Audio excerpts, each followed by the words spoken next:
Hello everyone, welcome to my channel.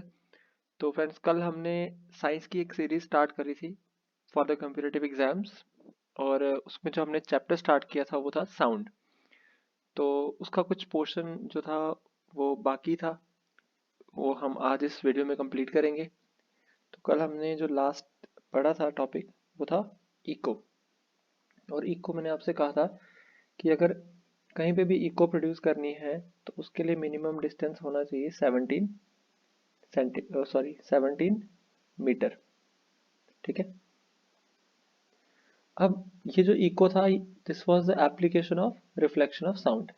ठीक है। इसके बाद मेगा हॉर्न के बारे में हमने पढ़ा था, स्टेथोस्कोप के बारे में मैंने आपसे बताया था। अब जो नेक्स्ट इसमें आता है वो आता है रिवर्बरेशन। ठीक है। रिवर्बरेशन क्या होता है? देखिए, इको और रिवर्बरेशन में क्या फ़र्क है। रिवर्बरेशन कब प्रोड्यूस होता है? जब भी हम किसी हॉल के अंदर होते हैं। ठीक है, किसी हॉल के अंदर हों और उस हॉल में हमने कोई भी ऑब्जेक्ट्स नहीं रखे होते। ठीक है। जनरली क्या होता है, जब आप किसी किसी भी रूम में होते हो या किसी हॉल में होते हो, ठीक है, तो उसके अंदर क्या होता है, उसके अंदर बहुत सारे ऑब्जेक्ट्स होते हैं। उसके अंदर बहुत सारे क्या होते हैं, ऑब्जेक्ट्स होते हैं। तो वहां पे कोई भी आवाज जब आती है ना, उस आवाज को ये ऑब्जेक्ट्स क्या कर लेते हैं, ये एब्जॉर्ब कर लेते हैं। ये उसको एब्जॉर्ब कर लेते हैं, चाहे वो ऑब्जेक्ट है। कुछ वॉल्स, कुछ आवाज को वॉल्स भी एब्जॉर्ब कर लेती हैं, कुछ को ऑब्जेक्ट्स एब्जॉर्ब कर लेते हैं। ठीक है।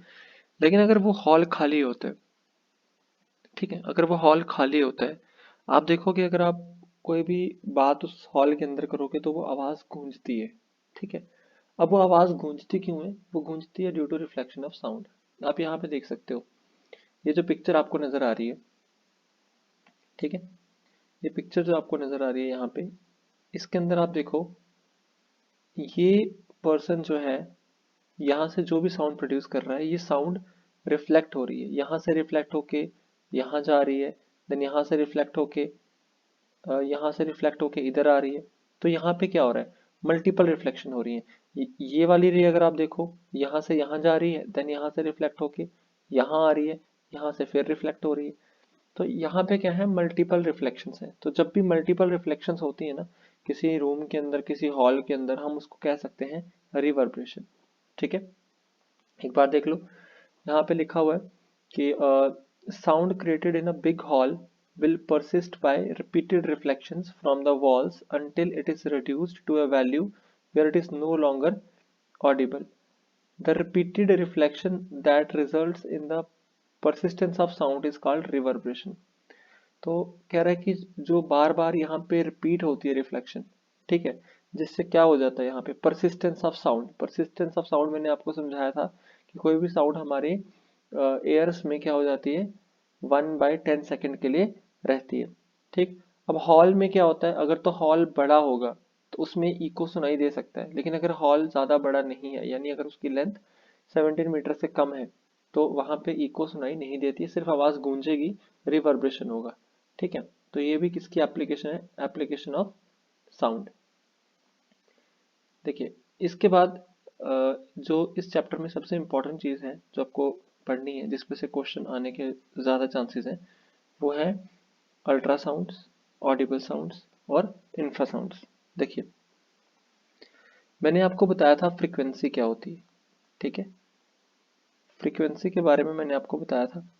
फ्रीक्वेंसी क्या होती है, नंबर ऑफ साइकिल्स पर सेकेंड। ठीक। एक सेकंड के अंदर कितने साइकिल्स बनते हैं, वही फ्रीक्वेंसी होती है। तो जो हम लोग आवाज सुनते हैं, ठीक है, उसको कहते हैं ऑडिबल, क्या कहते हैं, ऑडिबल साउंड। ठीक। और इस ऑडिबल साउंड की जो फ्रीक्वेंसी होती है वो होती है 20 हर्ट्ज टू 20,000 हर्ट्ज। इसके बीच में लाई करती है फ्रीक्वेंसी ऑफ ऑडिबल साउंड। ठीक है। तो देखो, इसको हो सकता है आपको इस तरह से ऑप्शन हो, 20 हर्ट्ज टू 20 किलो हर्ट्ज, ये आप याद रखोगे, क्योंकि 1 किलो हर्ट्ज जो होता है, 1 kilo hertz is equal to 1000 hertz. तो यहाँ पे 20,000 हर्ट्ज था तो हमने उसको लिख दिया 20 किलो हर्ट्ज। ठीक है, ये होती है ऑडिबल रेंज जो हम सुन सकते हैं। अब अगर अगर किसी साउंड की फ्रीक्वेंसी, मैं यहाँ पे दोबारा लिख देता हूँ ऑडिबल, ठीक है, अगर किसी की फ्रीक्वेंसी ऑडिबल से कम हो उसको कहते हैं इंफ्रासाउंड्स। क्या कहते हैं? Infra sounds. और अगर किसी की फ्रीक्वेंसी ऑडिबल से ज्यादा है उसको बोलेंगे अल्ट्रा साउंड्स। ठीक है, तो ऑडिबल की फ्रीक्वेंसी हमने देख ली कितनी होती है, 20 हर्ट्ज से लेकर 20 किलो हर्ट्ज तक। अब अगर 20 हर्ट्ज से कम है तो वो इंफ्रासाउंड हो जाएगी, और अगर 20 किलो हर्ट्ज से ज़्यादा होगी तो वो अल्ट्रासाउंड्स हो जाएंगी। ठीक है, तो हम जो साउंड सुन पाते हैं वो हमारी ऑडिबल साउंड होती है। ठीक, इंफ्रासाउंड्स जो है ना वो हम लोग नहीं सुन सकते। कुछ एनिमल्स हैं जो इस साउंड को सुन सकते हैं। जैसे अगर हम बात करें, राइनोज होते हैं। ठीक है, राइनोज जो है ये क्या कर सकते हैं, इंफ्रासाउंड को सुन सकते हैं। या फिश हो गई, ठीक है, ये ये क्या कर सकते हैं, ये इस साउंड को इजीली डिटेक्ट कर सकते हैं, सुन सकते हैं। और देखिए इंफ्रासाउंड प्रोड्यूस कब होती है, अगर आप देखो जब अर्थक्वेक आता है। ठीक है, जब क्या होता है, अर्थक्वेक जब आता है तो अर्थक्वेक के आने से पहले जो साउंड्स प्रोड्यूस होती हैं वो कौन सी होती हैं, इंफ्रासोनिक साउंड्स। इसीलिए अगर आप देखो आज तक जो अर्थक्वेक है ना वो प्रेडिक्ट नहीं कर पाता कोई। अर्थक्वेक के आने से पहले ये पता नहीं लगाया जा सकता कि अर्थक्वेक आने वाला है। ठीक है, इसकी प्रेडिक्शन नहीं की जा सकती क्योंकि इसकी जो साउंड्स होती है बहुत ही लो फ्रिक्वेंसी साउंड्स होती हैं जिनको हम सुन ही नहीं सकते। ठीक है, तो अल्ट्रासाउंड्स की अगर बात करें, अल्ट्रासाउंड्स के बहुत सारे यूजेस होते हैं, बहुत इसकी इंपॉर्टेंस बहुत ज़्यादा है अल्ट्रासाउंड की। जैसे अगर आप देखो अल्ट्रासाउंड्स यूज होता है डिटेक्ट द ऑर्गेन्स। अगर हमारी बॉडी के जो ऑर्गेन्स होते हैं, ठीक है, detect organs of human body या किसी की भी बॉडी हो, उसके ऑर्गेन्स को डिटेक्ट किया जा सकता है बाय यूजिंग द अल्ट्रासाउंड। ये तो आपने सुना ही होगा, कितनी बार डॉक्टर्स हमें जो है रिकमेंड करते हैं अगर हम कोई भी प्रॉब्लम हमारी बॉडी में हो रही होती है तो किसी भी ऑर्गन को एग्जामिन करने के लिए। ठीक है, देन अल्ट्रासाउंड्स को बैट्स यूज करते हैं। ठीक है, बैट्स जो चमगादड़ होते हैं वो क्या करते हैं, बैट्स यूज अल्ट्रासाउंड्स। क्या यूज करते हैं वो, अल्ट्रासाउंड्स यूज करते हैं। देखिए बैट्स जो होते हैं ना वो प्रोड्यूस भी कर सकते हैं अल्ट्रासाउंड को। ठीक है, बैट्स जो होते हैं वो अल्ट्रासाउंड प्रोड्यूस भी कर सकते हैं और उसको वो सुन भी सकते हैं। इवन जो बैट होते हैं वो अल्ट्रासाउंड्स को यूज करके ही फ्लाई करते हैं। ठीक है, अल्ट्रासाउंड्स को यूज करके ही वो क्या करते हैं, फ्लाई करते हैं। अल्ट्रासाउंड उन्हें हेल्प करता है।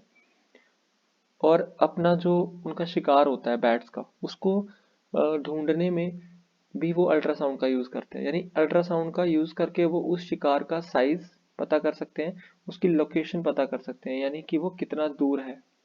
ठीक, इवन जब बर्ड्स ये बैट जब फ्लाई करता है ना अंधेरे में रात को, तो वो इस अल्ट्रासाउंड को प्रोड्यूस करके पता लगाता है कि क्या उसके रास्ते में कोई रुकावट तो नहीं है। ठीक है, कोई ऑब्स्ट्रक्शंस तो नहीं है। क्लियर? अच्छा, इसके अलावा अल्ट्रासाउंड के और क्या यूजेस है, देखिए इसके अलावा अल्ट्रासाउंड के क्या यूजेस हैं। एक सेकेंड, देखो अल्ट्रासाउंड और कहाँ यूज होता है, तो check the flaws in metals.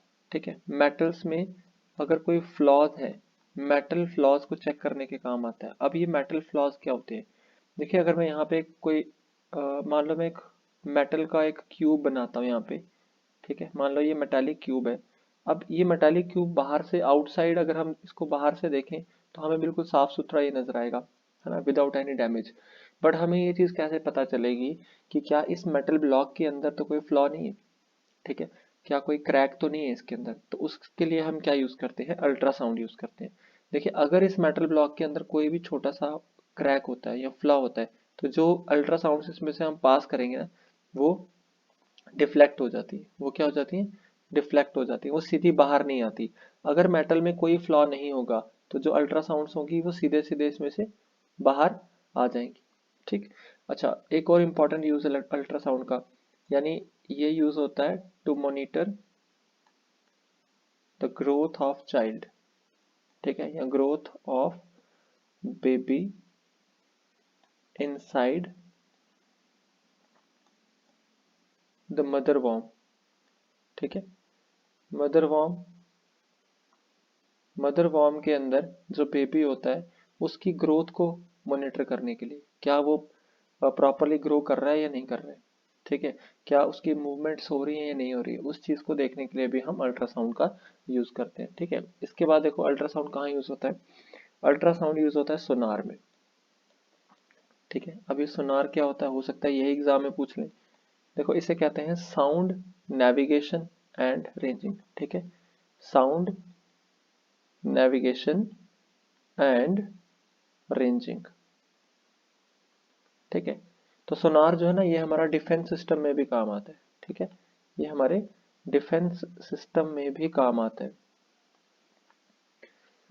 चलो थोड़ा सा बता देता हूँ सोनार वर्क कैसे करता है। देखो इसमें क्या होता है, जैसे एक शिप है, ठीक है, ये हम शिप ले लेते हैं, इसके बॉटम में क्या किया जाता है, यहाँ पे एक एमीटर लगाया जाता है, ठीक, एक एमीटर लगाया जाता है, एक डिटेक्टर लगाया जाता है। अब ये एमीटर और डिटेक्टर क्या है, देखिए एमीटर क्या होता है, जहाँ से हम अल्ट्रासाउंड प्रोड्यूस करते हैं, यहाँ से हम क्या करते हैं, अल्ट्रासाउंड प्रोड्यूस करते हैं। अल्ट्रासाउंड जो है वो ट्रैवल करेगी, ठीक है, इन द ओशंस, ये हमारी शिप है, ठीक है, ये क्या है, शिप है। तो यहाँ पे क्या होगा, यहाँ से जो साउंड वेव जो अल्ट्रासाउंड थी वो समंदर के बॉटम तक पहुंच गई, ओशन के बॉटम तक पहुंच गई। अब जब ये बॉटम पे पहुंचेगी तो यहाँ से टकरा के ये वापस भी आएगी, ठीक है, टकरा के ये वापस भी आएगी। Clear, clear. तो देखो यहाँ से क्या कर सकते हैं हम, यहाँ से ना हम इस ओशन की डेप्थ फाइंड कर सकते हैं, इस ओशन की डेप्थ फाइंड कर सकते हैं कि इसकी कितनी गहराई है। तो देखिए डेप्थ फाइंड करेंगे कैसे हम, जैसे अभी हम देखते हैं यहाँ पे, अगर आप देखो यहाँ से जो रेडिएशन है वो नीचे इसके बॉटम तक जाएगी, ठीक है, हमें नहीं पता ये डिस्टेंस कितना, हम इसको मान लेते हैं x, ठीक है। अब एक चीज हमें ये भी देखना है कि वो सिर्फ नीचे तो आएगा नहीं, रिफ्लेक्ट होके वो वापस भी आएगी रे, तो इसको भी हम क्या मान लेंगे x, ठीक है। तो अगर हम टोटल डिस्टेंस देखेंगे वो कितना हो जाएगा 2x। अब देखिए डिस्टेंस किसके इक्वल होता है, डिस्टेंस किसके इक्वल होता है, स्पीड इनटू टाइम। तो स्पीड कितनी है, अब ये ओशन है, सी वाटर है, तो सी वाटर में अप्रोक्सीमेटली जो स्पीड होती है 1517 मीटर्स पर सेकेंड होती है ना, तो कल हमने डिस्कस किया था वीडियो में। मल्टीप्लाई टाइम, तो देखिए टाइम हम क्या करेंगे, टाइम हम यहाँ पे नोट कर लेंगे, जिस टाइम पे हम यहाँ से रेडिएशन को एमिट करेंगे वो टाइम हम नोट करेंगे, और फिर हम जब यहाँ डिटेक्ट करेंगे दोबारा से टाइम हम नोट करेंगे। तो हम देख लेंगे कि कितना टाइम लगता है इसको वापस रिफ्लेक्ट होके आने में। तो टाइम की वैल्यू आप यहाँ पुट कर दोगे, चलो हम कुछ भी ले सकते हैं, यहाँ पे मैं 10 ले लेता हूँ, 10 सेकेंड ले लेता हूँ, ठीक है। तो यहाँ पे x की वैल्यू क्या आ जाएगी, x की वैल्यू आ जाएगी 1570 मल्टीप्लाई 10 अपॉन में 2, ठीक है।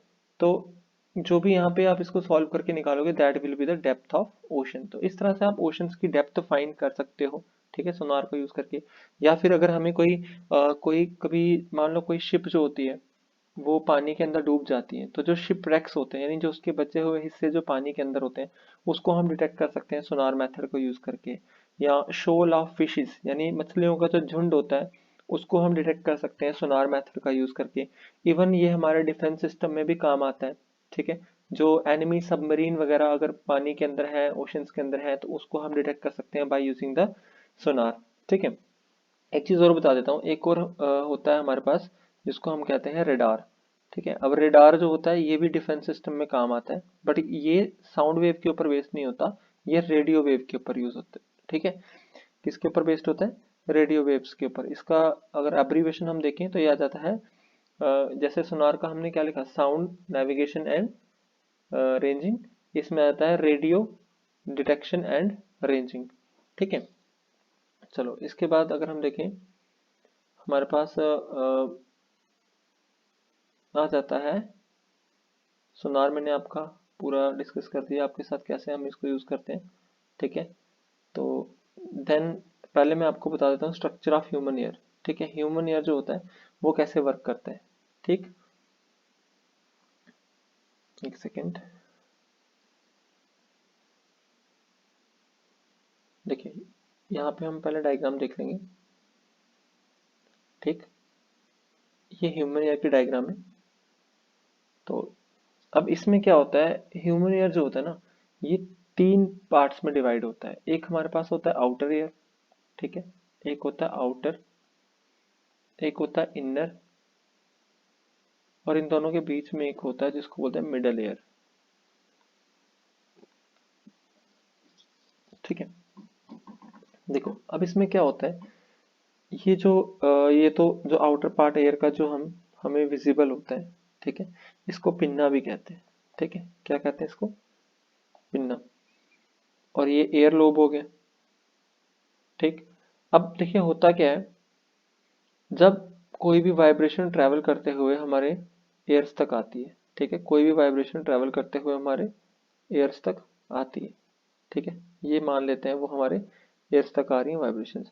तो ये एयर कैनाल से होते हुए कहाँ पहुंच जाती हैं, एयर ड्रम पे। कहाँ पहुंच जाती है, एयर ड्रम पे। अब देखो यहाँ पे मैं एक मिनट पेन चेंज कर लेता हूँ ताकि आपको विजिबल हो जाए थोड़ा। देखिए अब जैसे कि साउंड वेव है वो चलेगी कैसे, in the form of compression and rarefaction, compression and rarefaction, इस तरह से। जहाँ पे रेयरफेक्शन होगा वहाँ पे प्रेशर कम होगा, जहाँ पे कंप्रेशन होगा वहाँ पे प्रेशर ज़्यादा होगा। रेयरफेक्शन पे प्रेशर कम होगा, कंप्रेशन पे प्रेशर ज़्यादा होगा। ये कंप्रेशन हो गया, ये रेयरफेक्शन हो गया, कंप्रेशन एंड रेयरफेक्शन, ठीक है। ये मैंने डिस्कस कर रखा है ऑलरेडी कि कंप्रेशन और रेयरफेक्शन क्या होता है, ठीक है। तो जहाँ पे कंप्रेशन होगा, ठीक है, जिस पॉइंट पे कंप्रेशन होगा यानी कि वहाँ पे पार्टिकल बहुत क्लोज होंगे, ठीक है। जहाँ पे रेयरफेक्शन होगा वहाँ पे पार्टिकल्स दूर होंगे। अब ये कंप्रेशन जब एयर ड्रम पे फॉल करेगा, ठीक है, एयर ड्रम के ऊपर फॉल करेगा। एयर ड्रम जैसे जिसे हम कान का पर्दा कहते हैं। देखिए ये मान लीजिए एयर ड्रम है, जैसे ही इसके ऊपर कंप्रेशन फॉल करेगा ये एयर ड्रम क्या करेगा, थोड़ा सा आप देख लो थोड़ा सा अंदर की तरफ चला जाएगा, ठीक। और जब यहाँ पे रेयर फ्रैक्शन आएगा तो प्रेशर रिलीज होने की वजह से आपका एयर ड्रम वापस से अपनी पोजीशन पे आ जाएगा। अगेन जब कंप्रेशन फॉल करेगा वो अगेन थोड़ा सा बेंड हो जाएगा, फिर रेयर फ्रैक्शन आने पे वो वापस अपनी पोजीशन पे आ जाएगा। अब देखिए वो जो एयर ड्रम है ना वो वाइब्रेट करना शुरू हो गया। तो एयर ड्रम में क्या शुरू हो जाती है, वाइब्रेशन शुरू हो जाती है। अब ये जो वाइब्रेशंस हैं ये आगे ट्रैवल करती हैं, ठीक है। ये वाइब्रेशंस क्या करती हैं, ये वाइब्रेशंस आगे ट्रैवल करती हैं एयर ड्रम्स में से होते हुए। ये वाइब्रेशन आगे जब ट्रैवल करती हैं तो मिडल एयर में पहुंच जाती हैं। अब मिडल एयर में क्या होता है, मिडल एयर में अगर आप देखो यहाँ पे 3 छोटी छोटी बोन्स होती हैं, ठीक है। मिडल एयर के अंदर 3 छोटी छोटी बोन्स होती हैं। एक होती है हैमर, ठीक है, याद रखना ये। एक होती है हैमर, एक होती है एनविल, और एक होती है स्टिरअप, ठीक है। ये 3 बोन्स होती है मिडल एयर के अंदर। फर्स्टली जो वाइब्रेशन है वो हैमर तक आती है, ठीक है। जब ये वाइब्रेशन हैमर पे आती है तो हैमर जो बोन है वो भी वाइब्रेट करना शुरू कर देती है, ठीक। वो भी क्या करना शुरू कर देती है, वाइब्रेट करना शुरू कर देती है। देन उसके बाद ये वाइब्रेशन आगे ट्रांसफर होती है एनविल में, ठीक है। कहाँ ट्रांसफर होती है, एनविल में, ठीक है। यहाँ पे देखो एनविल में जाएगी, एनविल से ये जाती है स्टिरअप के अंदर, ठीक है। तो फाइनली ये तीनों बोन्स जो होती हैं वो, तो जब मिडल ऑफ द एयर में क्या होता है, जब यहाँ पे मैग्नीफाई हो जाती हैं ये वाइब्रेशंस, मैग्नीफाई हो जाती हैं by the 3 bones hammer anvil and stirrup. उसके बाद क्या होता है, ये वाइब्रेशन आगे पास ऑन हो जाती है कहाँ पे, इनर एयर में, ठीक है। यहाँ पे हम डायग्राम पे चलते हैं वापस। तो एक सेकेंड, हाँ। तो ये जो वाइब्रेशंस होती हैं ये पास ऑन हो जाती हैं इनर एयर पे, ठीक है। तो यहाँ से आप देखो ये बोन्स है, ठीक है, ये एक, ये दूसरी बोन है and this is third one. ये वाइब्रेशन चले जाती हैं इस कॉइल्ड ट्यूब में, ठीक है। इस कॉइल्ड ट्यूब के अंदर ये वाइब्रेशन चले जाती हैं जिसे हम कहते हैं कॉक्लियम, ठीक है। और देखिए ये जो ट्यूब होती है इसके अंदर क्या भरा होता है, इसके अंदर लिक्विड भरा हुआ होता है। क्या भरा होता है, लिक्विड भरा होता है। और इस लिक्विड के अंदर क्या होते हैं, नर्व सेल्स होते हैं। इस लिक्विड के अंदर होते हैं नर्व सेल्स, ठीक है। और ये कॉक्लिया किससे कनेक्टेड होता है, नर्व्स के साथ। कौन सी नर्व्स के साथ, ऑडिटरी नर्व्स के साथ ये कनेक्टेड होता है, याद रखोगे। ये कनेक्टेड होता है ऑडिटरी नर्व्स के साथ। और ऑडिटरी नर्व फाइनली कहाँ जाती है, ब्रेन में। कहाँ जाती है, ब्रेन में, ठीक। तो क्या हुआ, एक बार मैं आपको वापस से बता दूं कैसे कैसे साउंड हमें सुनाई कैसे दी। पहले वाइब्रेशन से एंटर करती हैं एयर कैनाल में, ठीक है। एयर कैनाल से जैसे एंटर करती हैं एयर ड्रम पे, एयर ड्रम वाइब्रेट करना शुरू कर देता है। वो वाइब्रेशन पास होती है बोन्स के अंदर, बोन्स उन वाइब्रेशंस को मैग्नीफाई करती है। देन वो सेंड करती हैं वाइब्रेशन को कॉक्लिया में। कॉक्लिया में नर्व सेल्स होते हैं जिनके अंदर वाइब्रेशन स्टार्ट हो जाती है। जब ये नर्व सेल्स वाइब्रेट करते हैं तो यहाँ पे आप देख रहे हो ऑडिटरी नर्व्स हैं जो इस कॉक्लिया के साथ जुड़ी होती हैं। ये इन वाइब्रेशंस को कन्वर्ट करती हैं इलेक्ट्रिकल सिग्नल्स में। किसमें? इलेक्ट्रिकल सिग्नल्स की फॉर्म में, ठीक है। इलेक्ट्रिकल सिग्नल्स की फॉर्म में कन्वर्ट करती हैं और कहाँ लेके जाती हैं? ब्रेन में लेके जाती हैं। ब्रेन क्या करता है? वो फाइनली इन सारे सिग्नल्स को इंटरप्रेट करता है, एक तरह से डिकोड करता है, और वो उस साउंड को इजिली पहचान पाता है या सुन पाता है, ठीक है। ये आप याद रखोगे, ठीक है। अब यहाँ पे there are some points to remember. देखिए ये जो हमने इस पूरे चैप्टर में पढ़ा, पहली चीज क्या है? पहली चीज की साउंड जो है वो प्रोड्यूस होती है बाय द वाइब्रेशंस। साउंड को कौन प्रोड्यूस करता है? Sound is produced by vibrations, ठीक है। Sound can not travel through vacuum. ये इंपॉर्टेंट चीजें हैं, इनको याद रखना है, ठीक है। साउंड वाइब्रेशन से प्रोड्यूस होती है, वैक्यूम से ट्रेवल नहीं कर सकती। साउंड जो होती है वो किस तरह से ट्रेवल करती है? लॉन्गिट्यूडनल वेव्स की फॉर्म में, ठीक है, और किसी भी मटेरियल मीडियम में। साउंड कैसे ट्रेवल करती है? कंप्रेशन और रेयरफैक्शंस बनाती है, ठीक है। तो in sound propagation it is the energy of the sound that travels and not the particle of the medium। ये चीज इंपॉर्टेंट है, याद रखना कि मीडियम के पार्टिकल्स ट्रेवल नहीं करते, एनर्जी ट्रेवल करती है, ठीक है। ये चीज याद रखना कि पार्टिकल्स ट्रेवल नहीं करते। बाकी जो स्पीड होती है उसको हम v से लिखते हैं, फ्रीक्वेंसी को n से भी लिख सकते हो, न्यू से भी लिख सकते हो, एंड वेवलेंथ को लैम्डा से लिखते हैं। और इनका आपस में क्या रिलेशन होता है? Velocity equal to frequency into wavelength. ये आपको याद रखना है, ठीक।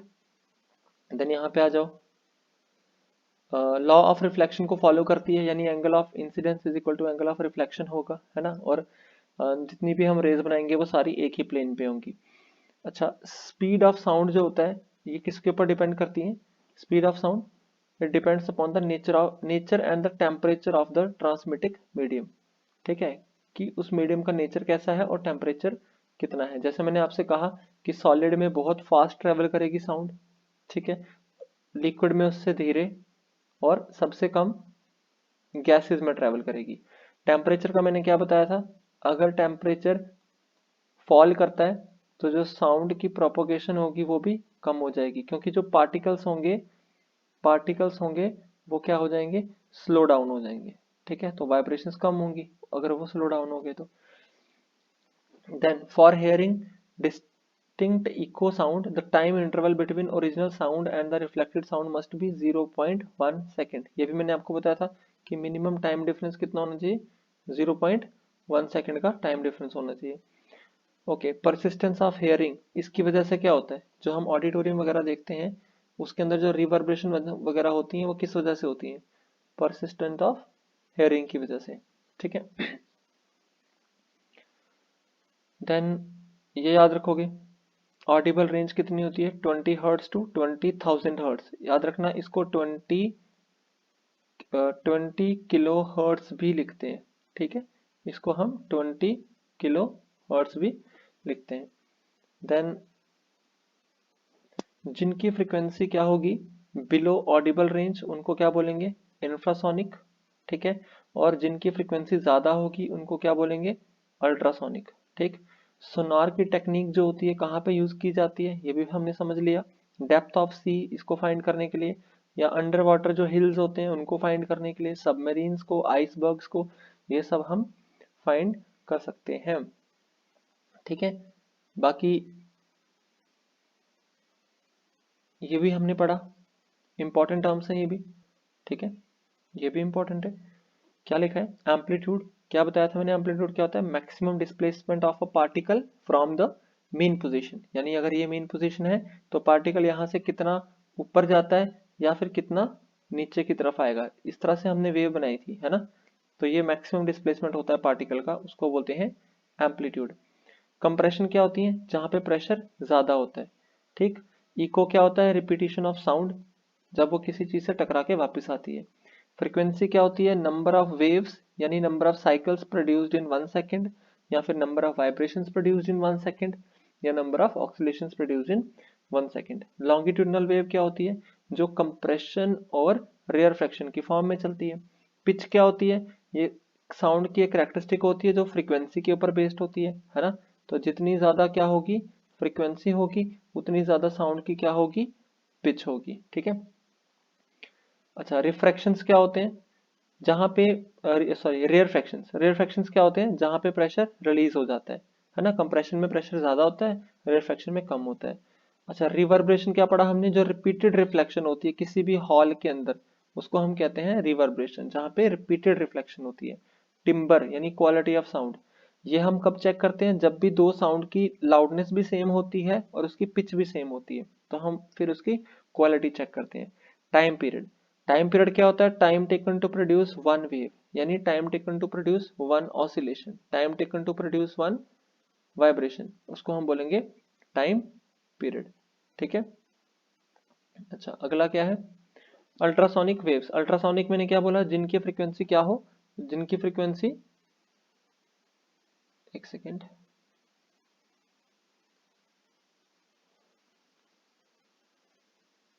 जिनकी फ्रीक्वेंसी 20,000 से ज़्यादा होती है, ठीक है। जिनकी फ्रीक्वेंसी 20,000 से ज़्यादा होती है उसको हम क्या कहते हैं, अल्ट्रासोनिक साउंड। वेव क्या होती है, कोई भी प्रोपोगेटिंग डिस्टरबेंस जो किसी मीडियम में ट्रेवल करे, यानी किसी भी मीडियम के अंदर जो डिस्टरबेंस प्रोड्यूस होती है उसको वेव कहते हैं। वेव लेंथ क्या होता है, minimum distance in which sound wave repeat, जिस डिस्टेंस में साउंड वेव अपने आप को रिपीट करती है उसको हम क्या बोलते हैं, वेव लेंथ बोलते हैं। देखो यहाँ पे मैं बताता हूँ आपको, जैसे कल हमने ऐसे वेव ड्रॉ की थी, ठीक है, इस तरह से, यहाँ तक देखो एक साइकिल बना था, फिर अपने आप को वापस से रिपीट कर रहा है, ठीक है। तो यहाँ से लेकर यहाँ तक, इसको हम बोल सकते हैं वेव लेंथ, ठीक है, ये वेव लेंथ होगी। क्लियर। तो ऑलमोस्ट ये चैप्टर कंप्लीट हो गया सारा, ठीक है। अब इससे रिलेटेड जितने इंपॉर्टेंट एमसीक्यूज होंगे, जो एग्जाम ओरिएंटेड क्वेश्चन होंगे जो पेपर में पूछे जा सकते हैं, वो मैं आपके साथ नेक्स्ट वीडियो में डिस्कस करूंगा, ठीक है। तो थैंक्स फॉर वॉचिंग।